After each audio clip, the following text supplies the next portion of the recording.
Corona के बाद अब मरुधरा एक और बड़े संकट से जूझ रहा है। नाम है ब्लैक फंगस।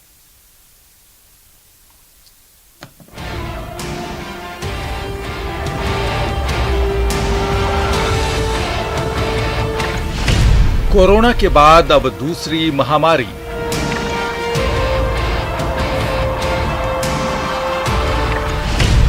मरुधरा में ब्लैक फंगस महामारी घोषित। ब्लैक फंगस के केसेस पूरे देश में आ रहे हैं। वैसे तो महाराष्ट्र में, गुजरात में, राजस्थान में भी।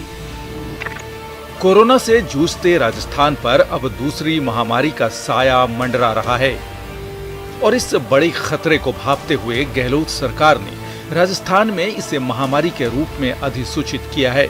हालांकि अभी सीधे तौर पर ब्लैक फंगस कोरोना के साइड इफेक्ट के तौर पर ही सामने आ रहा है।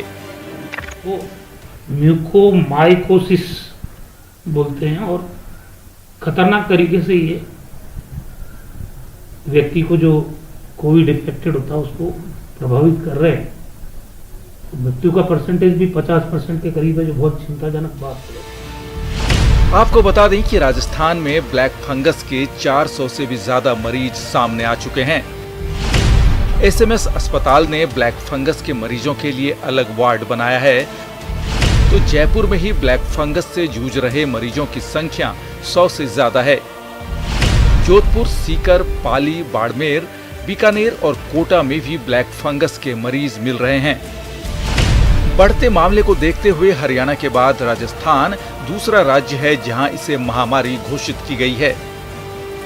दरअसल ये तेज गति से फैलने वाली बीमारी है और इसका इलाज काफी महंगा है। चिंता की बात यह भी है कि इस बीमारी को नियंत्रित करने वाले इंजेक्शन की देश भर में भारी किल्लत है। इसके अंदर जो एम्फोटेरेसिन इंजेक्शंस की जरूरत होती है उसकी अवेलेबिलिटी नहीं है अभी। भारत सरकार ने इस औषधि को भी अपने नियंत्रण में ले लिया है और वही राज्यों को बंटवारा कर रही है। राजस्थान को उन्होंने 700 वाइल दिए हैं। अब 700 वाइल तो 10-12 मरीजों में ही काम आ जाएंगे। तो मैंने भारत सरकार के चिकित्सा मंत्री जी से चिट्ठी लिखी। हमने कहा कम से कम हमको 50,000 वाइल आप दीजिए। ये एक फंगल डिजीज है जो म्यूकोरमाइटिसिस नाम के फंगाइल से होता है। ये ज्यादातर उन लोगों को ही होता है जिन्हें पहले से कोई बीमारी हो या वो ऐसी मेडिसिन ले रहे हों जो बॉडी की इम्यूनिटी को कम करती हों। ये शरीर के किसी भी हिस्से में हो सकता है। कई जगह ज्यादा स्टेरॉइड देने से या ज्यादा समय आईसीयू में मरीज रहता है, जो डायबिटिक होता है उसकी डायबिटीज और बढ़ जाती है, या जिसका इम्यून सिस्टम कमजोर होता है वो ब्लैक फंगस के शिकार हो रहे हैं। हालांकि ये कम्युनिकेबल डिजीज नहीं है, यानी ये फंगस एक मरीज से दूसरे मरीज में नहीं फैल सकता, लेकिन इससे 54% तक मरीजों की मौत हो सकती है। राजस्थान सरकार ने इससे लड़ने के लिए पूरी तैयारी कर ली है और ग्लोबल टेंडर के जरिए इसके लिए जरूरी दवाई और इंजेक्शन की आपूर्ति की कोशिश हो रही है। सौरभ गृहस्थी, न्यूज 18 नेटवर्क, राजस्थान। इस मुश्किल वक्त में समाज का एक बेहतरीन चेहरा नजर आया जब कुछ लोग जरूरतमंदों की सहायता के लिए सामने आए। इनमें सरकारी संस्थाएं भी पीछे नहीं है। उद्देश्य सिर्फ एक, कोई भूखा न सोए। राजसमंद जिले में नाथद्वारा नगर पालिका प्रशासन ने कुछ ऐसी ही पहल की है। कोरोना काल में कोई भूखा न रह जाए, तभी तो राजसमंद जिले के नाथद्वारा नगर पालिका के ये कर्मचारी जरूरतमंदों को खाना पहुंचाने के लिए जी जान से जुटे हैं। इंदिरा रसोई में खाना बनाकर जरूरतमंदों तक घर घर पहुंचा रहे हैं और इन्हें ये प्रेरणा मिली है स्थानीय विधायक डॉक्टर सीपी जोशी से। राजस्थान सरकार द्वारा 10 मई से 24 मई तक रेड जन अनुशासन पखवाड़ा लागू है। पखवाड़े के दौरान क्योंकि सारे व्यवसाय बंद हैं तो गरीब तबके के और जरूरतमंद लोग जिन्हें भोजन की आवश्यकता है उसके लिए राज्य सरकार के निर्देशानुसार नगर पालिका नाथद्वारा तथा इंदिरा रसोई के सहयोग से हम 450 टिफिन प्रति दिन के हिसाब से लोगों को वितरित कर रहे हैं। नगर पालिका की तरफ से हर रोज करीब 450 टिफिन घर घर पहुंचाए जा रहे हैं। अब तक सप्ताह भर में करीब 2800 से ज्यादा टिफिन बांटे जा चुके हैं। ये पहल कोरोना काल में बेहद सराहनीय है और पालिका स्तर पर प्रदेश में सबसे ज्यादा भी। तक नगर पालिका द्वारा 2800 से अधिक टिप्पण वितरित किए जा चुके हैं, जो पालिका द्वारा कोविड गाइडलाइन की पालना के लिए जो प्रचार प्रसार हेतु टेम्पो लगाए गए हैं उसके द्वारा भिजवाए जा रहे हैं।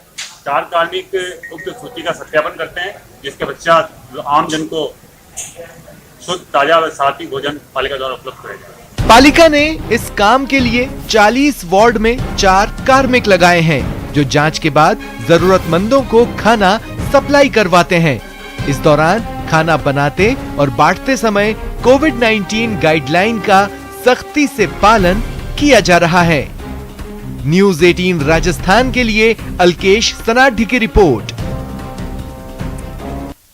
मरुधरा की एक बच्ची को है आपकी मदद की जरूरत। 7 महीने की यह बच्ची बगैर इलाज के कुछ दिनों से ज्यादा जिंदा नहीं रह पाएगी, लेकिन इस बीमारी का इलाज इतना महंगा है कि सामान्य परिवार के बड़े से बड़े अमीर इंसान के लिए भी इसका खर्च उठा पाना संभव नहीं। ये बच्ची स्पाइनल मस्कुलर एस्ट्रोफी से पीड़ित है, जिसके इलाज के लिए चाहिए 16 करोड़ रुपए। जी हां, आपने सही सुना, 16 करोड़ रुपए। और परिजनों की उम्मीद टिकी है देश के प्रधानमंत्री और भामाशाहों पर।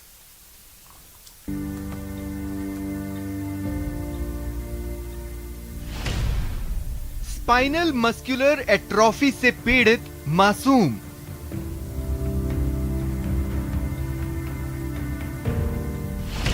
क्राउड फंडिंग के भरोसे मासूम की जिंदगी।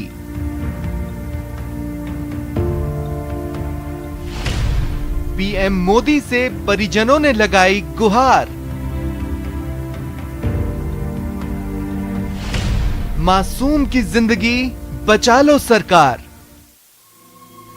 अपनी मां की गोद में मुस्कुराती, पालने में झूलती, खेलती और खिलखिलाती इस मासूम का नाम है नूर फातिमा।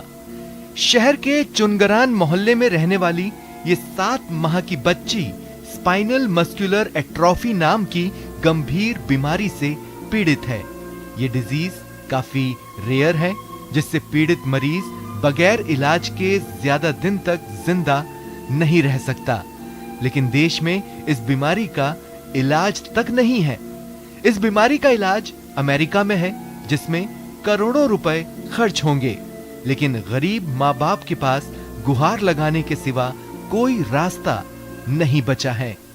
ऐसे में स्वस्थ टाइप बीमारी है, इसके लिए 16 करोड़ रुपए चाहिए, कोई इलाज नहीं है, वरना इसकी जान भी जा सकती है। प्लीज मैं सबसे यही कहती हूँ कि मेरी बच्ची की ज्यादा से ज्यादा हेल्प कीजिए। स्थानीय डॉक्टरों ने नूर फातिमा को स्पाइनल मस्कुलर एट्रोफी टाइप 1 बीमारी से पीड़ित बताया है, जिसका इलाज एक अमेरिकी इंजेक्शन से संभव है। स्पाइनल मस्कुलर एट्रोफी कैंसर से ज्यादा खतरनाक है। ये बीमारी जीन की खराबी के कारण होती है। यह अनुवांशिक यानी जेनेटिक बीमारी है।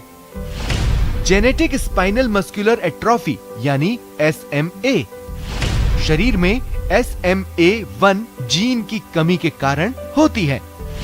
इससे छाती की मांसपेशियां कमजोर हो जाती है।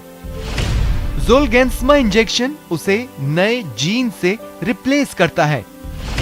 इंजेक्शन लेने के बाद शरीर में दोबारा ये बीमारी नहीं होती। इंजेक्शन की कीमत 16 करोड़ रुपए है।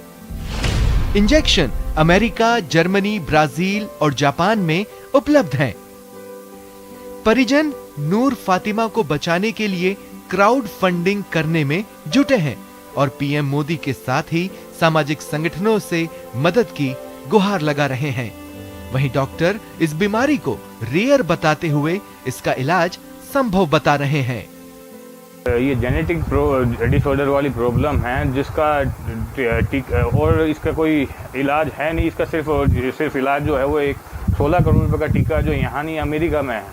और ये क्राउड फंडिंग के जरिए हम पैसा इकट्ठा करने की कोशिश कर रहे हैं और लोगों से भी हमने जैसे मिलाप ऑर्गेनाइजेशन से हमने भी संपर्क किया, वहाँ रजिस्ट्रेशन भी करवाया और लोगों से संपर्क करके हमको कोशिश कर रहे हैं कि भाई ये क्राउड ये पैसा क्राउड फंडिंग के जरिए इकट्ठा करके बच्ची के टीका लगवा सकें।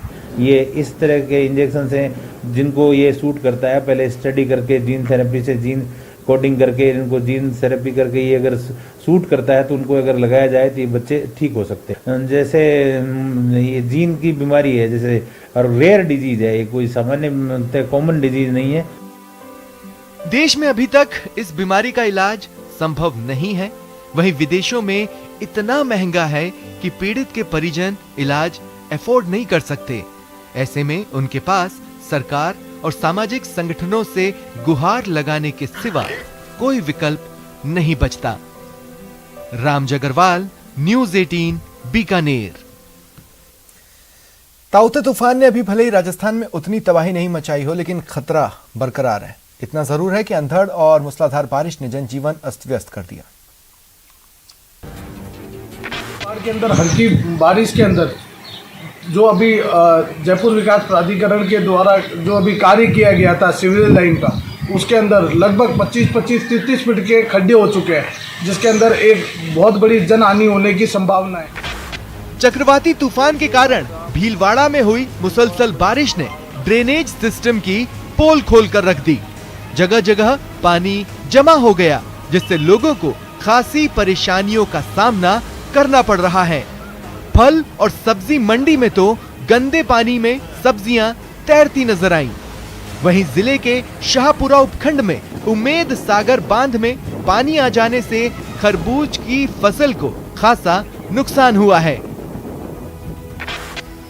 ताउते ने अजमेर में भी प्रशासन के बंदोबस्तों को तिनके की तरह उड़ा दिया। लगातार हो रही बारिश ने न सिर्फ निचली बस्तियों बल्कि पॉश इलाकों की सड़कों पर भी आवाजाही को बाधित किया है।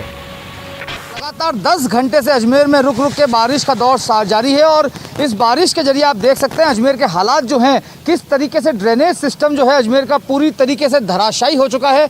हम इस वक्त मौजूदा कोरोना के दौर में जो लाइफलाइन है जवाहरलाल नेहरू मेडिकल कॉलेज, वहाँ के चौराहे पर मौजूद है और आप देख सकते हैं कि यहाँ पूरा चौराहा जो है वो एक तरीके से दरिया के रूप में तब्दील हो चुका है। ताउते के कारण डूंगरपुर जिले में रात भर तूफानी हवाओं के साथ मूसलाधार बारिश हुई, जिससे शहर की सड़कें दरिया बन गईं, जिसमें दोपहिया वाहन गोते लगाते नजर आए। वहीं तेज अंधड़ के कारण रात से ही बिजली गुल थी, जो 12 घंटे बाद भी बहाल नहीं हो पाई। गुजरात से सटे आधा दर्जन गांव में कच्चे मकानों की दीवारें और छतें गिर गई। गनीमत रही कि इसमें किसी की जान नहीं गई। जालोर जिले में ताउते से आए अंधड़ से बागोड़ा क्षेत्र के एक सरकारी स्कूल का छज्जा गिर गया। भीनमाल, सांचौर और रानीवाड़ा क्षेत्र में कई पेड़ धराशायी हो गए। आप देख सकते हैं मेरे पीछे ये जो कुछ होर्डिंग लगे हुए थे सरकारी, वो होर्डिंग भी तेज हवा के चलते टूट के नीचे गिर चुके हैं। ऐसे में अंदाजा लगाया जा सकता है कि ताउते तूफान का असर है वो साफ तौर से जालोर में देखने को मिल रहा है। उदयपुर में लगातार बारिश से सीसारमा नदी में पानी की आवक शुरू हो गई है। झीलों में पानी का स्तर बढ़ने की संभावना जताई जा रही है। पानी की लगातार आवक को देखते हुए मंगलवार आधी रात करीब 2 बजे स्वरूप सागर झील के 6 इंच गेट खोलकर एहतियातन पानी की निकासी की गई। प्रदेश पर ताउते का खतरा बरकरार है, इसलिए प्रशासन ने खास इंतजाम किए हैं। तूफान को देखते हुए अलर्ट वाले इलाकों में एसडीआरएफ की टीमें तैनात की गई हैं और अस्पतालों में बिजली और ऑक्सीजन का बैकअप रखा गया है।